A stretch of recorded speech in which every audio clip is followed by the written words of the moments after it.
Hey everybody, welcome to the Green Architects Lounge podcast. I'm your host, Chris Briley. I'm your host, Phil Kaplan. Hey buddy. Hey buddy. Here we go, let's do another one. Yeah, today we're talking about scope creep. Scope creep, and we might as well say what that is. That's when your project's scope expands, and usually it's a little unexpected. It's just, there's sort of a phenomena of almost every project. It just tends to get bigger, things get added, and then what happens? Yeah, then you can't build it. Yeah, it's exactly. over budget, really. Yeah. And it's one of these things that as architects, we don't love to talk about money and numbers. We love to design. So, right. As a response. But you got to do it. You got to just look them square in the eye and hit them with numbers. Yeah, and I think we'll talk a little bit about this later, but, why don't we do it more often? I think fear. Like you said, what are we afraid of? Well, we're creatives. We're helpers. We're in the soft arts of the construction side of things. We're dream makers. We make dreams come true. So like that hard money confrontation doesn't come naturally to us, but as business owners, we start to learn that stuff pretty darn quick, whether you like it or not. And you got to square up, look them dead in the eye. Just like old Jack Burton said. Jack Burton again. Yeah, good old Jack Burton. You look him square in the eye and you tell him the check is in the mail. That's what you'd say. He's going to be in every episode. Well, if I can work it in. We're getting our big trouble Little China fans in there. All right, but first, what really helps with money issues? A cocktail. Cocktails. Yeah, that's right. Always helpful. I can't think of a scenario where they're not. Cheers, Chris. All right, cheers, buddy. Oh, I moved it. Wait, I want a better sound. There we go. For the audio. That's good. So today, we're drinking something called a Classic Bramble. Yeah. It's a very kind of seasonal drink. This is a summer thing. Light. Yeah, very light. Easy drinking. We could be on some summer porch, instead of your Aperol Spritz, instead of your, Lime Ricky or whatever, you could be doing this. It's a little bit different. And blackberries are in season right now. That's right. And they're really pretty, and this one's as big as your thumb, Yeah. They're like little thumbs. Are these from Maine? As far as you know. Yeah. All right. They better be. Anyway, what's in this, Phil? Oh, I'm glad you asked. So, base is gin. Yeah. Today we're using Bar Hill. Vermont's finest. Yeah. Actually, as gins go, one of my favorites, I have to say. And 2 ounces of that. So this is interesting. So let's talk about the ingredients, and then we'll talk about how we make this cocktail. This is a built cocktail. Right. So this is kind of fun. So this is brand new for me. This is a creme de mure, which is a blackberry liqueur, and you don't need too much of it. No, you only need a 1/4 ounce. Some recipes say 1/2 ounce. So Phil's going to be drinking this stuff for a while. But It's a big old straw. But I tell you, it's worth it because and you could boost that up if you want more of that sweetness to it. Yeah, lemon, of course. Beautiful lemon. Whatever. And a simple 1 syrup. ounce. So it's 2 ounces gin, 1 ounce lemon juice. Mm-hmm. We used 1/4 ounce of the creme de mure on top when we were done to try to make it look better. But we've been sitting and talking for a bit, so it's all kind of not quite as pretty. You still have this neat stratification, but you do want to crush the ice. You have to crush the ice. Phil brought his trusty ice crusher. See, this badass thing. My wife got this for me as a gift. Specifically for his cocktails and ice crushing people. Isn't that awesome? That's who we're dealing with Phil Kaplan. Yes, sir. All right. I'll save this for later. We're going to need it. If the numbers get too high, Chris. Dang. I'm breaking out the mallet. Okay. Can I tell you a little bit about a built drink? Yeah, because we had this conversation. Our last podcast, if you were paying attention, I think it was our last one, we talked about shaken or stirred. If it's got citrus, you shake it. If it doesn't, you stir it because you don't want to bruise the ice. You don't want to dilute your drink or whatever. But this is a built drink, so I said to Phil, so here we are after saying if it's got citrus, you shake it. But yeah, we're pouring citrus in this, but we're not. So take it away, Phil. Well, the only difference with a built drink is that you don't create it separately than the glass that you're drinking. You build it in the glass you're drinking in. Right, and that's its style. That's it. It's simpler. There's some subtleties that you miss. You don't have the shake in the same way, so you don't get as diluted a cocktail. So that's why this has crushed ice. Yeah. because it needs to melt a little bit. Otherwise, it'll be a little too strong because it's built. Gotcha. So, Chris, can you name the most common built cocktail in the world? Probably not, but how about a Mai Tai? No, how about a... Come on, you know this. Do I know this? Is wait, I'm sure it's going to be a... Big cube. You start with a glass and put a big cube in it. Yeah. Oh, just my scotch? And then you pour 2 ounces of scotch or simple bourbon. Oh, yeah. And a little simple. He's leading me to an old-fashioned. That's right. That was so hard. Old-fashioned. The camera was on. I have that drink all the time. Yeah. So that's the number one built drink. So. Yeah. Sorry. And being architects, we should know. I thought how it was to build going a to be drink. like something else. But all right. No. Okay. So something really interesting happened yesterday. So Chris and I figured we'd talk about it. Oh, because it's kind of, we're going to be talking about budgets. We're going to be talking about like how we interact with clients, how we talk to them right away about budget and about scope. And just yesterday we talked to the same client on the same day. Yeah, it was very interesting. First, they came in and talked to Chris, and then They loved me, everyone. They loved me, and then they had to go trudge over to Phil's to sit through his spiel, whatever that was. It's good to be second. It really is. Whatever. Closer. So, next podcast we'll tell you who wins. Yeah, sure. I think he's got a really good chance. I recommend. I wouldn't bet on it. So, folks, as you can imagine, this happens all the time. We're best frenemies, competitors. But one of the reasons, I think I said this in this podcast at some point, one of the reasons why I think Maine is like a leader in building science and sustainability is because we have such a sharing community. Like, we are all passionate about making sure everyone is doing this stuff and getting it out. And I think a lot of it has to do with like this camaraderie that we have. It's kind of a tight-knit group in here, and we all we hang out. We do talk to each other. I mean, we also compete, and some people like you and your firm, and some people like me and my firm. Win some, lose some. That's true. And if you're good, there's enough to go around. It really is. So we're lucky at this time. That's right. We're not at each other's throats yet. Not what?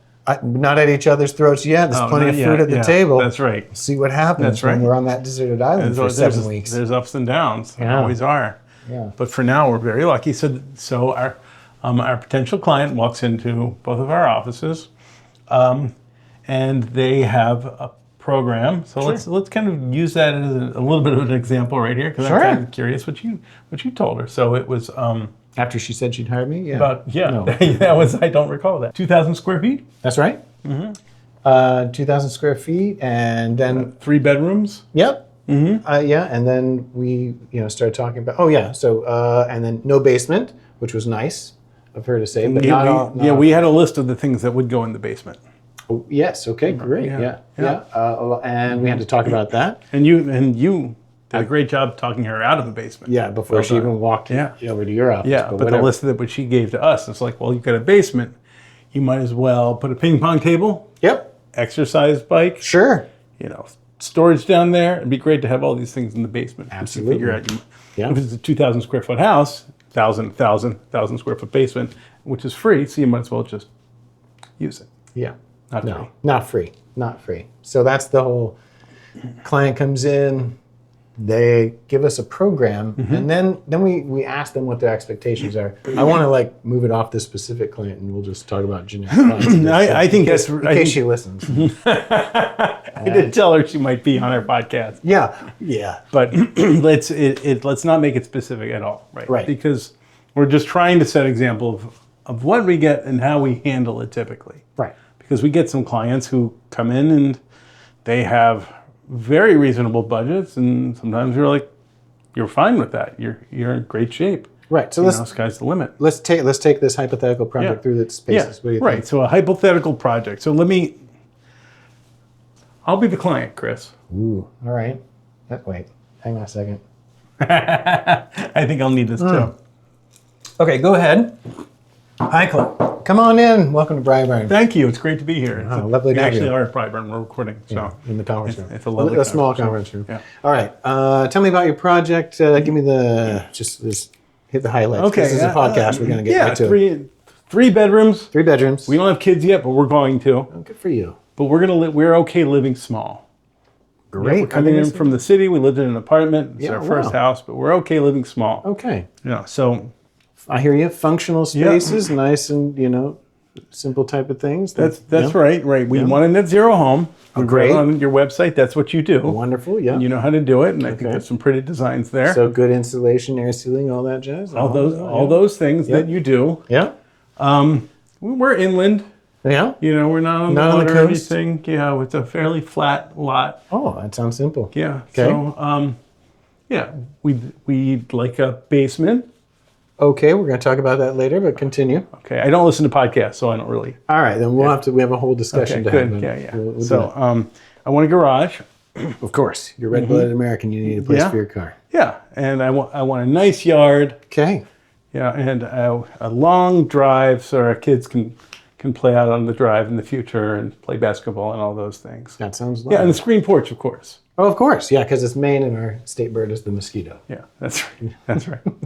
I think that's pretty good, and that is pretty good. That's how many have you given thought to the square footage? Well, I think we can live small, and probably 1,200 square feet is fine. 1,200 square feet. Well, we're trying to limit our budget. Our budget's like $400,000. Okay. So we read online that we can build for $300 a square foot. Wow. Okay. Yeah. All right. So we figured 300 times 1,200 square feet is $360,000. So we've got plenty of room to spare. Okay. Right. So it's all included in that. And, All right. Get out. So no, I'm kidding. It's not. I would never say that. But what I would say, I mean, we're going to paraphrase for expediency here, but let's just break this down. Let's break this down to a couple of things. There's a couple of things you said there. You said 3-bedroom, and did you say 2-car garage? Is that what you said? Or whatever? 2-car garage. Oh, office. Did I forget an office? Yeah, you did. You forgot your office. And then we need an exercise space. I mean, you can't not have that. No. Oh, and an exercise space. Well, yeah, of course. Okay. So, these things. I mean, Clearly. Does this just happen? Yeah. For you folks listening on an audio podcast, Phil is a chiseled specimen of. He's the Olympian ideal. He is. So untrue. Okay. You look fantastic for an audio podcast. Thanks. Exactly. Okay. Thank you. So, let's break this down. So you described a few spaces to me, several 3-bedroom, office, whatever. It sounds like more than 1,200. I've been in this position before with a lot of other clients, and sometimes, Phil, they come in and they've got that, how much a square foot is, and I know how much a square foot in terms of size as it gets applied to a whole building. But I even had a client once say to me, you can't expect me, just a regular person, to understand how big 3,000 square feet is. How big? So how do you make people understand that? Well, That's a really good question. Well, we're going to go through a programming phase. right. We're going to get to that so we can graphically show you how big your house is. But right now, I'm going to caution you that 1,200 square feet, I think you're looking at least 1,600 square feet, maybe even 2,000, maybe even more. I have a hunch that this house is bigger than 1,200 square feet. That sounds expensive.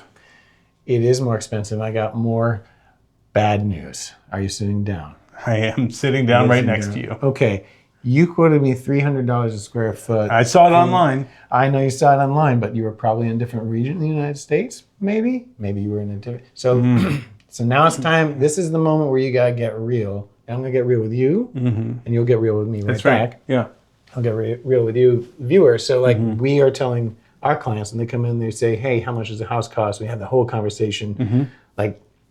Ultimately, it depends. There's so much, it depends. There's so much riding on, what makes a house. It's like asking how expensive is a car?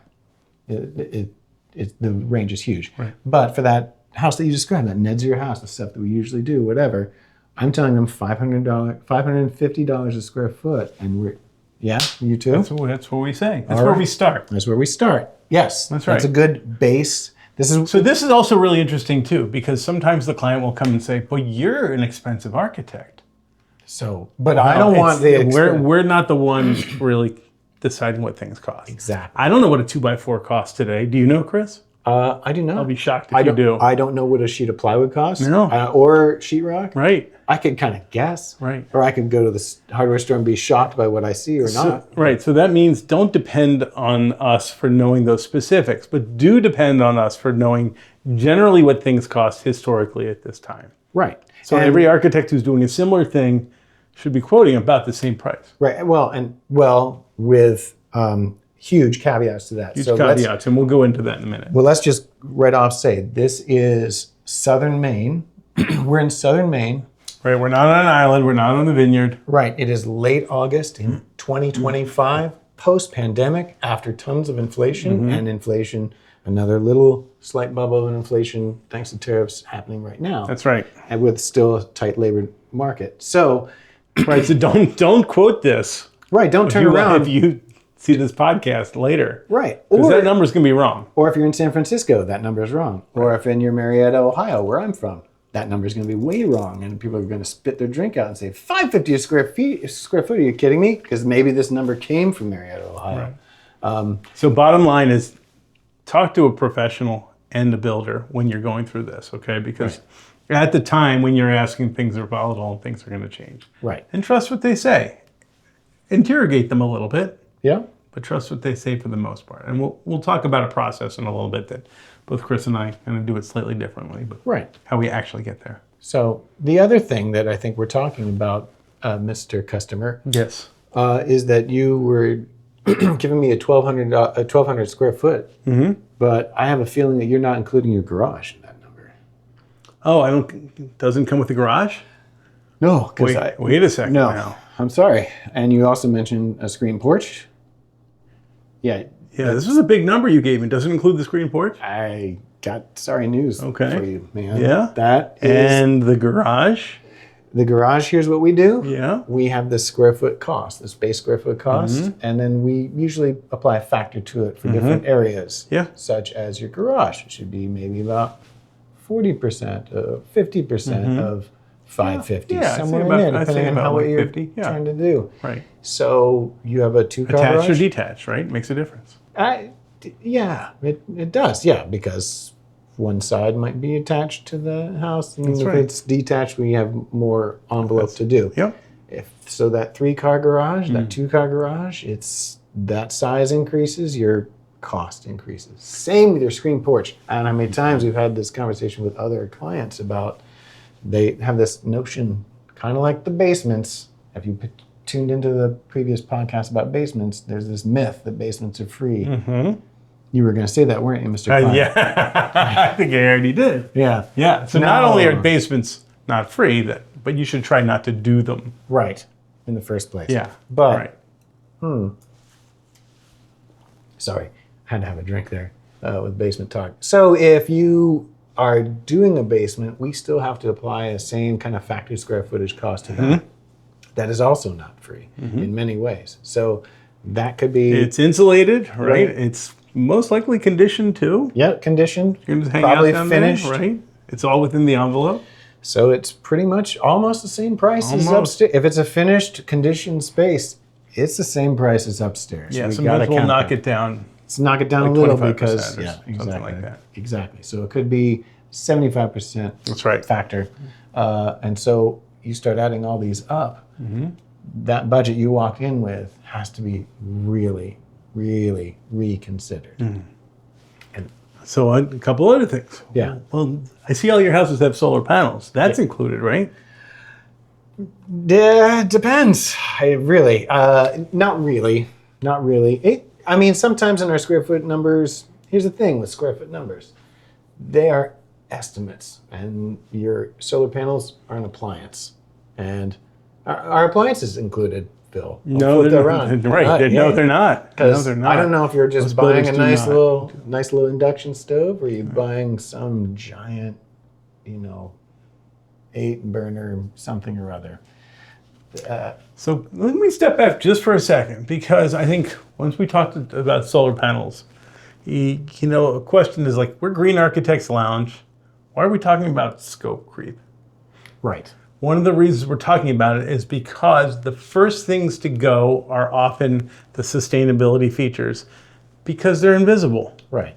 So a lot of clients, for us, you have to learn really how to make the case for those. I mean, I think we're a little lucky because we have clients who come and have expectations that they're going to get one of those houses, and that's all we do.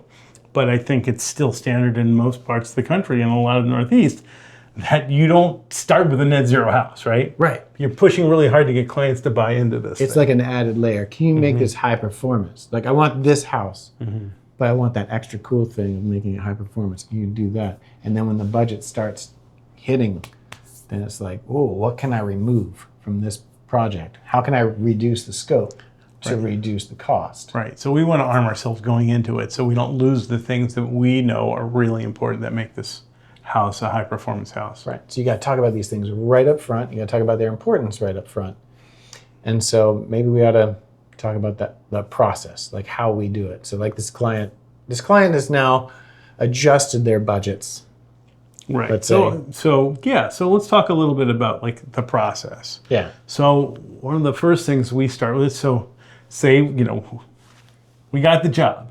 Like this whole thing was the interview, right? You have to be able to talk hard and honest with folks at the interview. Yeah. Because you don't want to win that job and then be like, well, I can't do it. You don't want to go. It's unfair to the client. You don't want to put you to invoice a client and then say, oh yeah, this is way more expensive than you thought walking in, but I'm sure you're fine. Right. That's not gonna be fun. It's not going to be fun. And we're architects. What we love to do is draw. So that's the first thing we want to try to do. Yeah. But what we really implore you to do is create a program first. And along with that program comes a budget. Yeah. And then along with that budget comes a cost for the things that Chris just mentioned, where you have the solar panels that are included, and that's a line item. Yeah. You have the basement, and that's included at a 0.75, or find a way to get rid of it. Right. Screen porch, garage, all those things. Yeah. So Bryburn has a policy, and maybe you do too, that we present budget, our opinion of budget, at every meeting. Every meeting. So even if it's boring, even if it hasn't changed, even if it's a side meeting about something else, and then here's the page that still has the budget breakdown per square foot, and we keep doing that until such time as we bring the client in, or not, the builder in, I'm sorry. We do that until we bring the builder in, who can then use their numbers instead of ours, because ours are now meaningless because they're the ones building it, not us. That's right. But to get to that point where we have those numbers in the spreadsheet, we do programming. We kind of glossed over that real quickly, but the programming phase, as you architects who are viewing know, that's where we can kind of do an inventory of the entire house and what's in it. But the important part for us is to give that feedback to the client right in the early stages of the project, where you can graphically show them how big their house is based on all the space and all the things that we heard. So like this, the very first step, if this client who said 1,200 and then they said, 3 bedrooms or whatever. And you start adding together the bedrooms. Yeah. Client, what size bedroom do you sleep in now? Yeah. I sleep in a 16 by 20. All right, let's put that in there. You want 2 more that size? I can't have I need my space. I do yoga in the morning. Right. So, of course, you need space for that. Yeah. And your 2 other bedrooms can be smaller than that. No. Would you go measure those for me and see what they are? Well, not much smaller, because those are my kids and they also do yoga in the morning. Okay, right. All right. So you want those, right? Yeah. Okay. And they need to have friends stay over occasionally. Sure, Right. of course. So you need room for the bed for them. Yeah, So and keep it bathroom that en same suite, size. please. Bathroom Of en course, suite. right. Yeah. Every bedroom should have a Because your kid is special. Yeah. Oh, the most special. Yes, of course. Yeah. That's so funny because I thought mine was, but No. It's yours? No, that's mine. All right. Right. All right. So you start adding these things up, and surprise, surprise, your number is going to be higher inevitably than what they say. Right. And another thing that is you have to make sure you get in there. It's circulation. That's right. We usually apply like a factor. Just like to the whole thing is we'll done. do a 10% usually for circulation. Yeah, 15. 15 we use. Well, what about wall thickness? Right. We include that in the square footage. You? Yeah, we add another factor for that. We'll do another percentage, like 10% for that. Yeah. So that's then that's gets our where we delta. want to- Yeah, pretty close. Yeah. Very good. Right. So then suddenly those numbers are. We start by taking those numbers and we multiply them by a square foot, and often we'll do, all right, a 550, a 650, or 750, or sometimes it's a little higher depending on where the client is. Like Chris said, sometimes some locales, your locale better. Right. Places are a little bit more remote, harder to get stuff there. It's more expensive. Right. We have islands we build on here. Yeah, and there's just a premium that comes on top of building. The island charge. Yeah. So you add that. And Yeah, the numbers island get higher. discount. Yeah, right. So The Yeah, numbers get high very quickly. But the important thing is now you've done programming, you have a document, you have something, a presentation to give that client to say, here's everything you're telling me you want, here's all the square footage applied to it, and then if we apply the budget to that, this is how much your house costs. Holy crap, that's too much. Yes, it is. Right. This is where But this is our value as an architect. That we Right. can help you, we can shepherd you along and help your budget fit your program. Right. So now it's time in the very, very early stages of the project to figure out what is your project scope and what are we going to hang on to for this whole project. So, Chris, go ahead and ask me if I can use my bedroom as an office. can you use your bedroom as an office? No. Maybe? Oh, really? No, but I want to keep the price the same. Can I do that? I mean, the same as having both an office and Yes. a bedroom? Yeah. It will remain the same as if it's 2 spaces. But if you want to shrink that cost, Okay. maybe you can talk about maybe one of those. You said you had a guest room. Maybe the guest room can also be your office. In fact, if you think about Brilliant. I it, can totally do that. oh great! I'm going to delete Love this. Whatever, 100 square feet Right. from the program. Awesome, we're saving money right there. Mm-hmm. Your giant bedrooms. Do you really need whatever I said, 16 by 20, whatever? What about? No, because I'm looking at your program and I see how much it costs now. Yeah, so maybe like we can do a 12 by 14. Maybe that's more comfortable for you. Maybe it's just. And one of the things really remember is that, like, you're not talking to your client one-to-one, or you are talking to your client one-to-one, but it's not confrontational. The goal is to say, let's all look at this spreadsheet together. Yeah. We're in control of this. You, Mr. Client, Mrs. Client, are in control of this. Yeah. So We're on your side. you tell us We're on the how to same help you team. figure it out. Well, I want to talk about that because some clients will come in with their budget thinking like this is a game or something. This is like Yeah. That's right. like I'm going to tell them my budget's 1.2 million, but really it's 1.6. But I'm not going to tell them that because then they'll use the whole thing. Mm-hmm. Don't do that. That does not help anyone because what we're trying to do is hit this target. And if your budget is like, I am approved for this amount, in my loan, and after this, I'm retired and I'm going to be on a fixed income. This is my not to exceed number. And if you are very clear about that, like I cannot go above this for real. Not like, then all of a sudden we're saying, then your budget's here. It's That's right. lower. You need to really knock it down. Because, So let's talk a little bit about contingency. So how do you build contingency in? Well, this is the hard part. At this point in this pre-design phase, we're not really building in contingency. It's going to happen once we're done with that and we have that budget.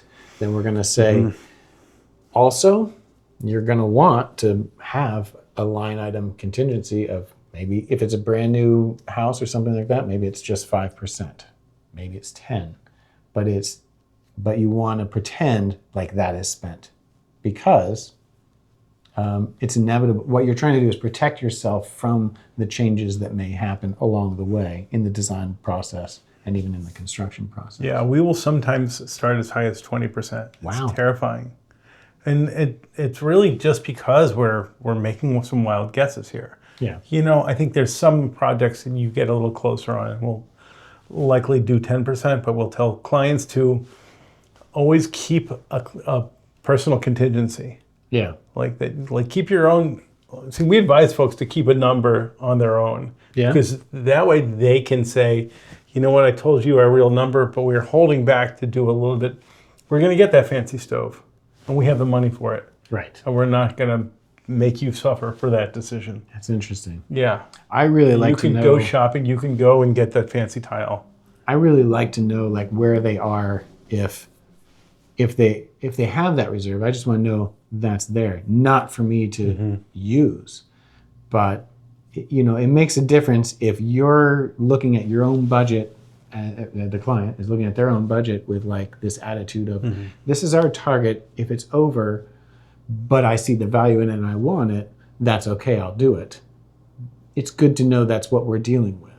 If we're dealing with I cannot go over this number, we want to know that too, because it really affects how vigorous we are. That's right. If we're going to be good guides, you have to subtract that number right from the outset. Exactly right. Another thing that we kind of glossed over in this pre-design phase is what happens if, in their little client scenario, whatever, I'm picturing one thing, and then you start sending me the images from your Pinterest board or something like that. And I start seeing some really precious materials and some really high-level design. And I will start saying, is this is what you're thinking for this project? You know that these, just that light fixture alone is like probably in the thousands of dollars. And the client could be like, they could be like, yeah, I know. Or they could be like, what do you mean thousands for a light? I don't think so. Or they might be like, well, I'm for $5.50 a square foot, I might as well go shopping. Yeah, you already told me that number, so I might as well have some fun. Yeah, exactly. Right. No. So one of the things that we do is we actually have a sheet that says this is what you get for $5.50 a square foot. Nice. Typically, this is what $700 is, and this is, or $750, and this is what $900 is. And $900 is, custom everything. $550 is asphalt shingles on the roof, or you can move up to metal, where you move up to metal and green roof and flat roofs and rubber, for instance. And we'll have a little chunk for, siding. What's a $550 square foot siding? Like clapboards, right? Sure, yeah, wood of some kind. Yeah. Simple. You can even hardy. I know it's a bad word, but some people are still doing that. It's cheap. I hope they're not a sponsor since I just sighed like that. They're not. Hardy now. they are. No, they're not. All right. So, no, we're very. We'll talk about sponsors. Right, later. and then go ahead. Step me up a level, siding guy. You're my God! Expert. Oh, we can do like a torrefied, wood. That's a thermally treated wood. That stuff is right. Gorgeous. That's a notch up. Maybe even. But that's not crazy. It's not crazy. Right. So then, so what's a crazy one? Oh, heck! Let's just clad this thing in marble. That is crazy. I asked you crazy. You gave me crazy. Well done. Yeah. I was going to say Core 10 steel or something. Cool. Like I was going to say I saw in this magazine this cool metal building that had these raw steel panels that are like all the edges just kind of like interlocked. But they're that's that third column. Yeah. Good. So now you go and pick around and say, I want this, I want this, I want that, and you ask the customer, where do you land? Like, well, I want to go $550 a square foot, but I don't like your choices on $550. Wow. Okay. Well, then you're $700, or you have to go back to these choices right now. Right. You have to give them some sense of what that cost per square foot means. Yeah, that is true. Yeah, we need to, maybe in our firm, need to adopt a way. We were talking about, just having some sets of drawings, or even like this house. This house. That's a great one. This house right now, in today's, that's hard to do because you kind of have to project. House like this, these types of finishes. You know how we do it on our website? We have $1 through $4 signs. Yeah, I've seen that. Yeah, so that's a way to say, well, we can't tell you what it costs, but we can tell you this was a $4 sign project. This is a lot more. That's great, like a restaurant review kind of thing. I'm either going to get a burger, $1 sign, or I'm going to get a lobster. That's right. All right, so can I turn the corner a little bit? Yeah, let's go. All right, we've done the schematic design. Oh, great! That was fast. Yeah, we did just like that. Yeah. So now we really advocate bringing in a builder. Absolutely, because we want to kind of get their opinion. We've just used this estimate to get us this far. We need someone who's actually going to build this thing to give us their opinion. So, did I tell you that Chris muddled these blackberries? Muddled them. He did a really good job. Thank you. There's still seeds in the bottom, though. I know. It's pretty, though. It's very pretty. Yeah, if you have diverticulitis, you don't want this. Don't do this. But anyway. I'm sorry, you were talking. I was talking. So, I came up with something more important that I forgot about. You got a builder involved. That builder now can give their opinion of the cost. So that you got that builder say, here, we think this is $550 a square foot. We're doing our math. I've lost track of our square footage. Let's say we're sitting at a pretty $1.5 million. That's what we think this is. What do you think, Mr. Builder? Go ahead, look at it. You're asking me? Yeah, I was role playing. This is a fluid role playing thing. I'm looking at this thing right here, and I can tell you. Yeah. We just did a project that looked very similar to this. Right, you're talking just like a builder. Yeah. It was like $2 million. Whoa, similar to this? Because we were thinking this is 1.5. This is 550 a square foot. I'm just telling We you. factored in the I'm garage. just telling you what clients just paid me for this very similar house. Wow. I can show you the bills. Wow. I can tell you why. Go ahead. Wow, that was good role playing. Yeah, you know, It had me. And a smart builder, again, like doesn't want to get into trouble down the line. Yeah, and that scenario that does happen. That exact thing happens, even in schematic design. Yeah, yeah. So then, so there's a counter, okay? Right. The other counter is that there's the builder that says, "Sure, that looks good to me. Let's get going. I'll price it," and that might be more typical. But right. But like if you get a builder who's experienced, they'll give you the bad news up front. Yeah, I was expecting this builder to say that. Yeah, that looks about right. But I got to dig in. I got to look at it. I'm just giving a recent example where we were under. That was very what? You were under? We were we didn't give the budget accurately. It wasn't high enough. Oh, I thought you were. Yeah, and the builder corrected us pretty quickly. Interesting. But then, right then and there, we are still early in the design process. This is the time. If this is your builder, which is also a factor, because you might choose. The builders are different prices for different quality and different. That's where it does shift. Delivery. So, you may have just selected. We may have helped you select even a more expensive builder or something like that, or this may be the only builder you can get. At this time frame, and they may know that too. But. So I'm curious how you select builders. I think one of the things we do, we always recommend 3. I'm holding up 4 fingers when I'm saying 3. That's the cocktail. Yeah, 3 builders, at least 3 builders. Yeah. Right? Because then you have an outlier when you get some numbers. I want to recommend at least 3 builders almost all the time. All the time. Sometimes it's very difficult because they're in a different region of the state, or a really tight schedule, like a very near schedule or something like that. And I can call all these builders, and I can give out names all day long. But do I know that if they're available or not? I usually like to give them a call and say, is this in your range? For travel, is this, that type of thing? And, what's your schedule like? Can you do it? And sure, then throw their hat in the ring, off they go. You need at least more than one, I'll tell you that. So you 2, really 3, do. And, their builders are in a different situation than us. Like you said, some really are more expensive. Yeah. And it's our job to kind of help clients out and pick builders who are a good fit for clients and help them understand why to choose one versus another. Right. Some like it really are good at responding really quickly. They're really good at providing paperwork. They have someone on site all the time. They have a high level of service, and that really kind of makes the experience better. Yeah. And they're expensive. Yeah. And you pay for that. Yeah. And you got to decide. It might be worth it in the end. Yeah. And sometimes the builder comes with the client. Hi, I'm doing this project. This is my builder. And we want to. Oh, hi, Mr. Builder. Do you build with double stud walls, or do you do like exterior rigid 4 inches? What do you prefer? Double stud? What is that? Then you're in trouble. Right. And you're in trouble. But if they're like very savvy and they're right on, maybe this will all work out. All right. Regardless of how we got our builder, let's say we've got our builder, they're on board.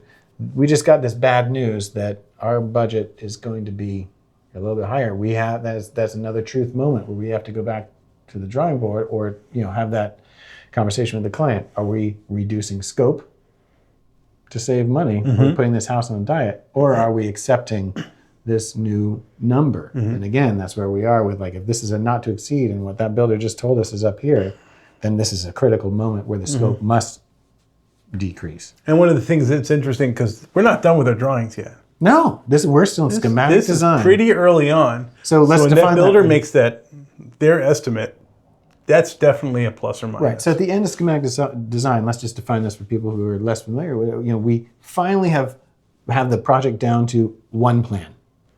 Or at the end of schematic design, we have one plan. Right. We have some elevation. We know what it looks like. We know kind of how we're building it. Things might tweak, but we're pretty darn There's close. a whole lot we don't know yet, and a whole lot we have not drawn and detailed. That's right. But there's stuff for the builder to look at to give us that feedback. But darn well that builder has not called up his subs. He hasn't said, hey, check out this house. Give me a quote on the sheetrock. give me a call back, let me know so I can plug it into my spreadsheet. He's not doing that. He's just doing pretty much what we are, only a little bit more knowledgeable because they're builders and they do this stuff and they go to the hardware store every day. That's right. They know what the 2x4 costs. The lumberyard, yeah. That's right. And the hardware store probably. Probably both, right? So we got to move through design development. So each one of these phases, we like to have either a pricing set or some kind of set to give to the builder to get that feedback loop on their cost, so that we know what we need to do with the scope to keep it reined in, or with the budget to accept what we're hearing from the builder. Those are pretty much our two choices. That's right. Say we're at schematic design for this house, Chris. Sure. Builder comes back and says, all right, well, your budget, you did some good math. Yeah. You said it was around, 1.5. This house is going to be 1.5, right? Yeah. Let's go with that. Let's say it's pretty good. I think I can do it for 1.5. All right. High five, everybody. Yep, Good work. That's kind of close. And let's go ahead, keep drawing. All right. Great. So then we go into design development. Yep. Now we're going to bring in whatever engineers we're going to use. That's right. In our office, maybe yours too, this is when we start energy modeling the thing. We usually do it right at the end of schematic design. Yeah. Same. Yeah. Yeah. There we go. We're doing that. We're figuring out all of our There's systems. no reason to do it sooner because you got nothing to base it on, really. You need Yeah. form, so. That's a different podcast. Totally. Yeah. And now we have to figure out our systems, our general strategies for everything, get everyone on board, lined up, and let's do that wall section that's really important for the feedback and all that. And so once we get through design development, for me, the line between design development and CDs, construction documents, is kind of blurry, especially these days. I totally agree. Oh, okay. You were shaking your head. I was like, oh, is it? No, it's totally, and it's very different than commercial too. Oh, yeah, Right. exactly. Yeah. Because you need a sign off on absolutely everything. We try to have not a sign off, but sort of a declaration. Now we're moving into, because we're billing with phases and stuff. Did we talk about how much we cost? Did we talk about that at all? No, but I think we should. A client is going to ask that. Yeah. Especially if they've got their budget. It would be really sad if we got to design development and then they said something to us like, I thought your fees were included in that $550 a square foot. Right. Because they're not. No. So how much do Right. we So cost? soft costs are different, and we keep them separate from the building costs. Right. When we sign a contract with clients, we're very clear about our ranges. We go hourly, and it's As between do we. right. So, and if you go for full services, it is between 12% and 15%. It's usually where we end up. That's about us as well. But then you always get the I don't need you to help me pick out tile. I don't need. I know what I want. Right. I don't need you for construction administration. We got it from here. Well, don't go that far. Well, and it's okay as long as the clients understand the risks. We don't like it. Oh, yeah, I don't like it. Yeah. Because I will still get a phone call. We'll still get phone calls. And we're expected to solve the problems. I do. They're much worse at that point. I have an architect colleague who, when this happens, he issues the drawings and he puts a big stamp on the bottom that says, "Do not call." And because he's just pissed off about it. So then when the client, this is true. So the client or the builder will inevitably call. There's something and whatever. And he's like, okay, if you go to the first cover page, there's a big stamp on the bottom. Could you read that, please? What does that say? It says, "Do not call." Click. And that's what he does. Because if he's so rigid about it. Oh my God. Because I guess he's not taking pictures of that project when it's done. No, he's not. He's not going to do it anyway. I think he's control. utterly offended if the client will not keep him on through fruition. Because let's dispel this myth that the project is, that design is complete. I want to have a drink with this guy. He's pretty great. I want to give him. I kind of want to give him a shout out, but I'm not gonna because it could backfire on him. But he's an old timer for us. He's of the anyway. Where am I with this? So with construction administration, it's important to realize the design is not really done. There's all kinds of decisions. The number of decisions that go into a building is immense. It's and it will continue into the construction project.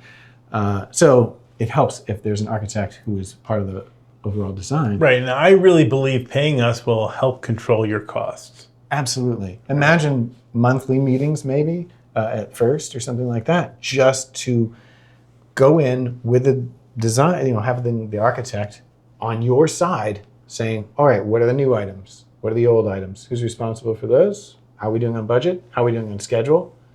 And if you're in there by yourself with a builder who's super experienced with this and you're not experienced with this, it's like, you could have so much help, reading your contract, understanding your budget, Who's your advocate? how to change Who's watching out for you? That's one of the reasons you pay for it. So, we're talking about scope creep here. So one of the concerns is if we're reducing scope, like we said, solar panels for sure. Yeah. Let's get rid of them. The architect, we said we're hourly. We don't need to pay them. Let's make them go. Is that a wise move? There's no way. We are huge advocates for keeping the architect involved. Yeah. In construction administration. Right. And they're worried that we're going to make things more expensive or keep them from making critical changes that they want to make to save money. We're on your side. All right. So let me ask you this. If you spend $1.5 million for your house and you have there's a duct that nobody thought of that you just had to create a big chunky soffit in your living room that you stare at every day until you die in your almost beautiful house. No, it's terrible. Yeah, but you could have paid your architect another couple $1,000s to resolve that and all the other issues if you kept them on for construction administration. That is true. Yeah, so I think we glossed over how much we cost. Well, you said 12 to 15. Yeah, 12 to 15, and you said that. Well, and then I started saying, maybe we're not using the full services. I think it can be, depending on the client, it can be, because we're hourly, because we're hourly too, it can be less than that. I often tell my clients, if you're building your spreadsheet, you want to put in 10% in that cell, maybe more if you want. It depends. We may have this conversation about how much service they're looking for from us. Mm-hmm. As I've told many clients before, I've had meetings in tile stores picking out tile. They're paying an architect to sit with them to help them pick out tile. Yeah, sure. Then, other clients are like, oh, as long as I know there's tile there and I have a good idea of what I'm looking for, I'll do the shopping. So some of the picking fixtures and stuff. But at the same time, we do have interiors in our firm, and we have clients. We pick out art. We pick out pillows for them. Yeah. And then the place looks lovely. Absolutely, it does. Yeah. But that costs money. It does. Yeah. Right. So your percentage goes up. And I think 15%. I think it'd be another really good conversation, another podcast where we really dig deeply into fees and things like that. But we're talking about scope. That's right. So let's go back to the builder a little bit, okay? Sure. All right. So here we are after design development, and the builder said 1.5 is okay. And the new round comes back and it's 1.8, and nothing's really changed substantially. I almost had this. I almost did the spit take on that one. Yeah. What do you do? Well, nobody's happy. First, I'd be saying, as I do often, what changed between then and wait, we're at DD or we're at CDs? Yeah, we're just going into CDs. We'd like to go into CDs. Okay, you've made a big jump. So then we have a discussion what happened to 1.5, Mr. Builder? You were comfortable with that. We just kind of colored in the edges here. Well, you gave me all this new information. This thermally modified wood. It's hard to get right now. I couldn't even find it, so I priced something else that was similar. I had to find another manufacturer. Oh, all right. Yeah, so that was really expensive. And I can't find anybody to do this wood fiber stuff. Like my installers, they don't like it. What? They're charging me a lot to not do it. So if you want it, there's a premium. Wow. Yeah. By the way, you're doing a fantastic job of role playing. It's so good. It's so good. Unfortunately, yeah, I've heard a lot, and it's just hard to get plumbers now. That is true. I'm getting real prices. You asked me to get real prices. I got one bid. That's it. That's all I got. So we're lucky to find somebody who wants to do this. Wow. So 1.8. Holy cow. And then we're in a similar situation. We just were at schematic design. Now, as the builder, I'm not lying. I'm doing real work here. Yeah. And I made my best guess. Yeah. So I'm not implicating the builder's a jerk here at all. They are doing their job that we asked them to do. Everybody's on the up and up, trying their best. The same goal in mind. Yeah. Assume positive intent. Yeah. Yeah. Exactly right. Yeah. So now what do we do? The we have scope has crept up a fair amount, $300,000. We have the same two choices. Reduce scope That's right. or accept a higher budget. That's right. Or somewhere in between where we're going to reduce some things and accept other things. And this isn't our choice. We can help the client make these choices, but these choices really belong to the owner, to the client. So there's a lot of things that clients will suggest, and you question the wisdom of some of them, and some of them are okay. Yeah. We're not going to finish that space. Yeah. That'll save us a chunk, right? Sure. You talking about your garage? Yeah, let's not put sheetrock around it. Well, no, just that third bedroom, we don't need it that often, right? Oh, wait, what? That'll save us a lot of money, right? I don't... We can paint. We've painted before. Yeah, sure. Yeah, I guess you can paint. Yeah, right. But these things that you're saying, and maybe you'd say something like, I can shop for these fixtures. I can buy these fixtures. That's another one. I can buy these fixtures online. I saw them on right. Wayfair. We'll take care of that, right? We'll do that. Yeah, your we don't plumber's, pay your plumber's markup, too right. expensive. Right. I would say to them that you got to be very careful with all these other decisions where you are taking on. It's legit that some owners and some clients really do have skills or resources or something that they can contribute to the project. But your average person who's painted before, they're going to end up not saving money. Paint itself is expensive, and they will spend a ton of time painting, and it's not going to look as good. That's right. And then they'll certainly get in the builder's way and probably slow them down. Oh, and the builder might just refuse and say, because of that exact thing, like, when is this happening? I need to schedule all this and make this happen all in the right time. And the appliance that you, Mr. Client, ordered came in with a certain part. Right. So what do you do now? Yeah. You want me to do that? You want me to fix that for you? Right. All your plumbing fixtures, mine. they're metric. You bought this from China, didn't you? Where did you even find this thing? And these are not insults to the client. You're not supposed to know these things as a client, but we're also just advocating for trusting your builder, professional. Yeah, but there are legit moments when, like, I had a client who's like, I got a cousin who's a site contractor, so I have the site work, and that sounds ridiculous to me. Like, why would this contractor just let somebody else do the site work? But he was a legit site contractor, and they met, and they're like, yeah, great, no problem. Easy. That's a huge line item. That's really nice, yeah. So, like... Right, so there are some answers, right? Like, you can't... Absolutely. we can't just poo-poo everything on the list. Right. Like, what I always ask my employees, like, what would you do if this was your house? Yes. Yeah. What would you do? Yeah. Would you be okay without a screen porch? Right. I get to live in here with my kids, and you know what? Someday I'll get to that screen porch. Right. Maybe pour the sonotubes, maybe don't, but we'll be okay. Sonotubes, you said. Pour the sonotubes. Yeah. Yeah. But, we'll build a deck on our own later. Right. Maybe it's just a deck, and we've kind of got supports for, roof to go on later. Yeah. Yeah. What else? Maybe you're not finishing that garage. Maybe you're not doing the space over the garage that you wanted to do, or there might be whole rooms and pieces and parts that you want to remove.